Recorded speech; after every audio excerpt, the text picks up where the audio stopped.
എന്താ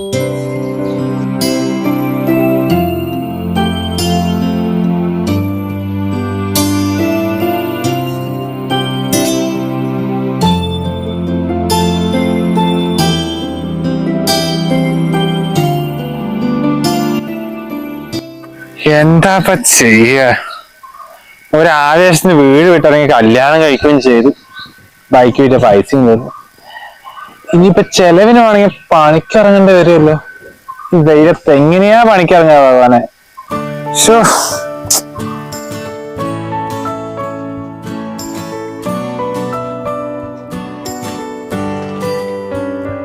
അല്ല ഏട്ടാ, നമ്മൾ എപ്പോഴാ പോകുന്നത്? പോകാനോ? എങ്ങോട്ട് പോകാൻ? അതെന്താ ഏട്ടൻ അങ്ങനെ പറഞ്ഞ്? നമുക്ക് ഹണിമൂണിന് പോണ്ടേ കുളു മണാലിക്ക്? ഹണിമൂണ് എടി വർഷം മീനിൽ ഒഴിക്കുന്ന പുളിയില്ലേ, പുളി, അത് മേടിക്കാൻ പൈസ ഇല്ല. അപ്പോഴാണ് കുളു മണാലി. എന്താ കണ്ണായിട്ട് ഇങ്ങനെയൊക്കെ പറയുന്നത്? നമ്മുടെ കല്യാണം കഴിഞ്ഞിട്ട് 56 ദിവസമല്ലേ? കല്യാണത്തിന് മുമ്പ് എന്തൊക്കെയാ പറഞ്ഞത്? കുളു പോവാ, മണാലി പോവാ, ബുള്ളറ്റിൽ റൈഡ് പോവാന്നൊക്കെ. എന്നിട്ട് എന്താ ഇപ്പൊ ഇങ്ങനെ പറയുന്നത്? പിന്നെ പ്രേമിക്കുന്ന സമയത്ത് പറയുന്ന പോലെയാണല്ലോ കല്യാണം കഴിഞ്ഞ. എടി നിന്നോട് ഞാൻ പറഞ്ഞതല്ലേ നിന്റെ വീട്ടിൽ നിന്ന് സമ്മതം ചോദിക്കേ. എന്തായാലും എന്റെ വീട്ടിലേക്ക് ഇല്ലാന്നറിയാം. ഞാൻ ചോദിച്ചല്ലേ കണ്ണാട്ടാ, വീട്ടിൽ സമ്മതിക്കാത്തതുകൊണ്ടല്ലേ ഞാൻ പറഞ്ഞു വന്നത്. എടി നിന്റെ വീട്ടുകാരെ സമ്മതം വേണ്ടിയിട്ടൊന്നല്ല ചോദിക്കാൻ പറഞ്ഞത്. എന്തായാലും കിട്ടുകയാണെങ്കിൽ അങ്ങ് പോരട്ടെ വന്നിട്ടാ. അല്ലല്ലോ ഇനി സമ്മതിച്ചില്ലെങ്കിൽ ഇറങ്ങി വരുമ്പോ എന്തായാലും 5-6 പവൻ സ്വർണ്ണം എടുത്തൂടെ? വെറും കൈയോടെ ഇങ്ങ് ഇറങ്ങി വരിക? അതിപ്പോ കണ്ണാടി തന്നെയല്ലോ എന്ന് പറഞ്ഞത്.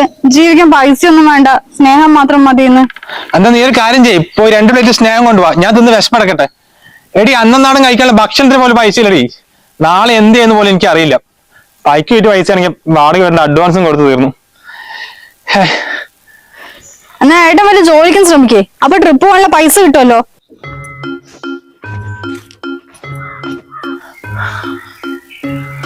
വീട്ടിലാണെങ്കിൽ അച്ഛൻ്റെ അമ്മേനെ ചെലവ് കഴിയായിരുന്നു.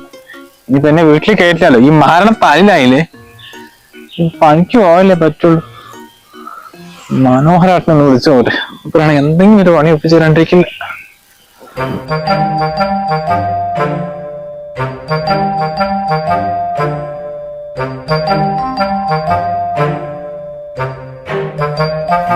ദിവാര 2 പണിക്കാരങ്ങോട്ട് വന്നിട്ടുണ്ട്. അവർക്ക് വഴിയറിയില്ല. നീ എന്തായാലും ബസ് സ്റ്റോപ്പിൽ നിൽക്കണം. അവർ ഹിന്ദിക്കാരാ. ഞാനും പറമ്പിലാ ഉള്ളു. തേങ്ങ വരക്കാൻ 2 ആളില്ലേ? അന്ന് ഓക്കെ ശരി. മനോഹരേട്ടാ, ഇതാര് കണ്ണനോ? എന്താണ് ഈ വൈകൊക്കെ? അത് മനോഹരേട്ടാ, ഞാൻ രാവിലെ വിളിച്ചില്ലായിരുന്നു ഒരു ജോലിന്റെ കാര്യം പറഞ്ഞിട്ട്. അപ്പൊ അത് എന്തായെന്ന് അറിയാൻ വേണ്ടി. നീയാരെ രാവിലെ വിളിച്ചില്ലേ? അല്ല കണ്ണ, നീ എത്ര പഠിച്ചിട്ടുണ്ട്? ഞാൻ +2. ഇക്കാലത്ത് +2 എന്നൊക്കെ പറഞ്ഞ ഏത് ഓഫീസാണ് ഞാൻ കഴിച്ചു തരാ? അല്ല പാസ്സായതല്ലേ? അല്ല പാസ്സായതല്ല, ഒരു 3 പേപ്പർ കൂടി കിട്ടാനുണ്ട്. പിന്നെ ഞാൻ എഴുതിയെടുത്തില്ല, അതിന് വിട്ടു. അത് ശരി. അപ്പൊ ചുരുക്കി പറഞ്ഞ 10ാം ക്ലാസ്.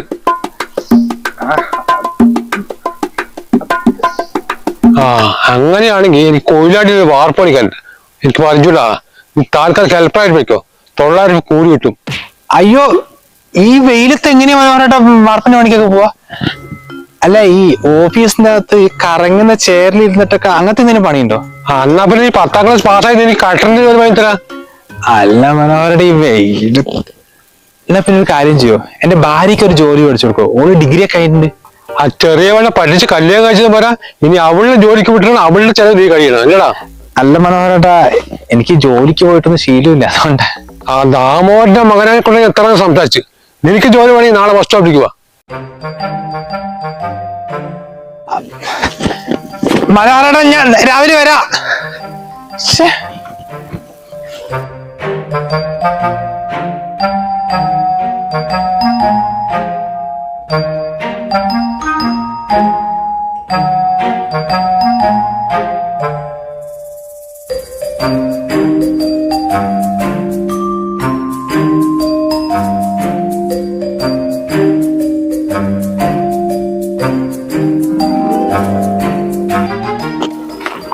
നീ എന്താ ഇവിടെ വന്നിരിക്കുന്നത്? എനിക്ക് ഇത്ര നേരം കാത്തിരുന്ന് മടുത്തോ? വേഗം എന്റെ സർപ്രൈസിങ് എടുക്ക്. സർപ്രൈസോ? എന്ത് സർപ്രൈസ്? കളിക്കണ്ട കണ്ണേട്ടാ, രാവിലെ എന്റെ ബർത്ത്ഡേ ആയിട്ട് വിഷ് ചെയ്ത് പോയപ്പോ തന്നെ എനിക്ക് അറിയായിരുന്നു വൈകിട്ട് എന്തെങ്കിലും ഒരു ബിഗ് സർപ്രൈസ് ഉണ്ടാവുന്നു. താ കണ്ണേട്ടാ, കളിപ്പിക്കല്ലേ. നിന്റെ തലയ്ക്കെന്താടി ഓളം ഉണ്ടോ? രാവിലെ കോൺക്രീറ്റ് പറഞ്ഞിട്ട് എണിച്ചു പോയതാ, അല്ലെങ്കിൽ ഈ പൊരുവലത്ത് പണിയെടുത്തിട്ട് ആ പൈസ ഗിഫ്റ്റ് മേടിക്കാൻ നിൽക്കുക? ഒന്ന് മാറിയാടുന്നത് ഗിഫ്റ്റ്.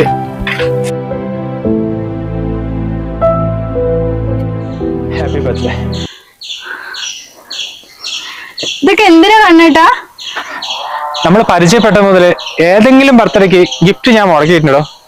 ബിക്കോസ് എനിക്ക് അത്രയ്ക്ക് ഇഷ്ടമാണ് തന്നെ. എന്റെ വീട്ടുകാരനെക്കാളും എന്നെ കൂടുതൽ സ്നേഹിക്കണ എന്റെ കണ്ണേട്ടനാ. I love you കണ്ണേട്ട.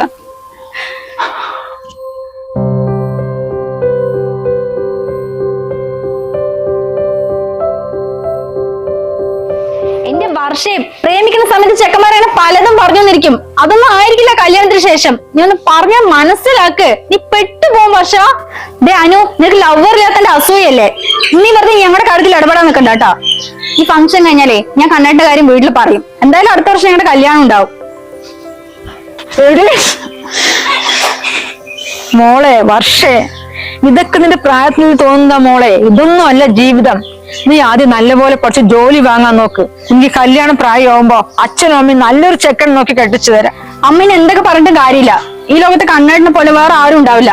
അത്രയ്ക്ക് സ്നേഹവും കെയറോ അതൊന്നും അമ്മയ്ക്ക് പറഞ്ഞാൽ മനസ്സിലാവില്ല. എന്തായാലും ഞാൻ പറയാനുള്ളത് പറഞ്ഞു. നിങ്ങൾ നടത്തി തന്നില്ലെങ്കിൽ ഞാൻ കണ്ണേട്ടൻ്റെ കൂടെ പോകും.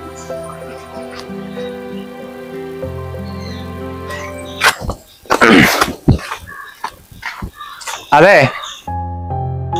എന്റെ ഒരു ഫ്രണ്ടിനോട് പറഞ്ഞിട്ട് രാമനായിട്ട് ഒരു പമ്പില് നിനക്കൊരു പണിയൊക്കെ വെച്ചിട്ടുണ്ട്. നാളെ മുതൽ പൈക്കോ. കുറച്ച് നേരത്തെ ഇറങ്ങിയാൽ മതി, ബസ് ഇവിടെ കിട്ടും.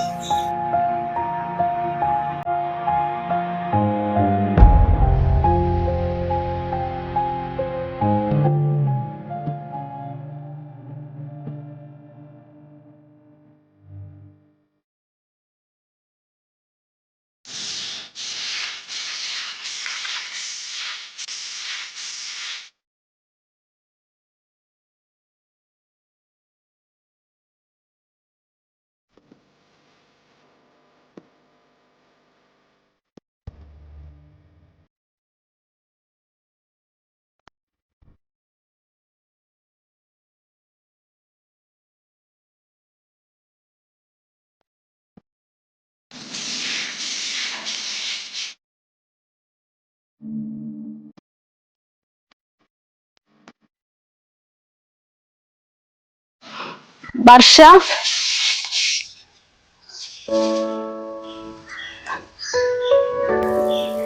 അനു, വാടോ, വന്ന് കേറിയിരിക്കെ. കേറാനൊന്നും സമയമില്ലടോ. ഞാൻ എന്റെ കല്യാണം വിളിക്കാൻ വന്നതാ. ഞാൻ വീട്ടിൽ പോയിരുന്നു. അപ്പൊ അമ്മയാ പറഞ്ഞ് താൻ ഇവിടെ വാടകയ്ക്ക് ഇരിക്കുന്നെന്ന്. ആദ്യമൊക്കെ നീയും അമ്മയൊക്കെ എന്നെ ഉപദേശിച്ചപ്പോ ആ ഒരു പ്രായത്തില് എനിക്ക് നിങ്ങളൊക്കെ ശത്രുക്കളായിട്ടാ തോന്നിയത്. പക്ഷെ ഇപ്പോഴാണോ മനസ്സിലായത് നിങ്ങളൊക്കെ എന്റെ നന്മയ്ക്ക് വേണ്ടിട്ടാ പറഞ്ഞെന്ന്. അതുപോട്ടെ, താനെന്തപ്പോ ചെയ്യുന്നേ? ഹലോ, വുഡ്ബി ആരാ? ഞാനിവിടെ അത്തോളി സ്കൂളിൽ +2 ടീച്ചറാ. വുഡ്ബി കളക്ടറേറ്റിലാ വർക്ക് ചെയ്യുന്നത്. വീട്ടുകാരും ഉണ്ടെന്ന് പ്രപ്പോസൽ ആയിരുന്നു. നോക്കിയപ്പോ എനിക്കും കുഴപ്പമില്ലാന്ന് തോന്നി. അങ്ങനെ ഓക്കെ പറഞ്ഞതാ. പിന്നെ അടുത്ത മാസം 5-ാം തീയതി ഞങ്ങളുടെ കല്യാണം. അപ്പൊ താൻ എന്തായാലും വരണം. എന്നാ ഞാൻ ഇറങ്ങട്ടേടോ. ഒരുപാട് സ്ഥലങ്ങളിൽ കല്യാണം വിളിക്കാനുണ്ട്. ശരിയടോ.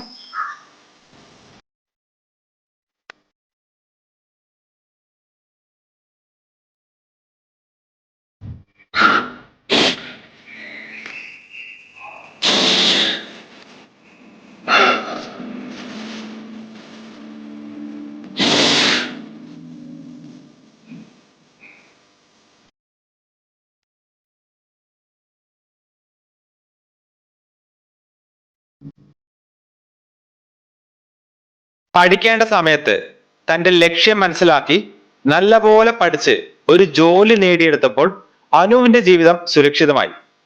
പക്ഷെ അതേ പ്രായത്തിലുള്ള വർഷ പഠിക്കേണ്ട സമയത്ത് തന്റെ ലക്ഷ്യം മറന്ന് വീട്ടുകാരെ പറ്റിച്ച് പ്രേമിച്ച് നടന്ന് ഒരുത്തന്റെ കൂടെ ഒളിച്ചോടി പോയപ്പോൾ ആ കുട്ടിയുടെ ജീവിതം ഇങ്ങനെയായി. ഇതിൽ ഏത് ജീവിതമായിരിക്കണം നിങ്ങളുടേതെന്ന് അത് നിങ്ങൾ തന്നെയാണ് തീരുമാനിക്കേണ്ടത്. അപ്പോൾ സമൂഹ നന്മയ്ക്കായി ഈ ഒരു മെസ്സേജ് ഉപകാരപ്പെടുമെന്ന് നിങ്ങൾക്ക് തോന്നിയാൽ തീർച്ചയായും വീഡിയോ ഷെയർ ചെയ്ത് എല്ലാവരിലേക്കും എത്തിക്കുക.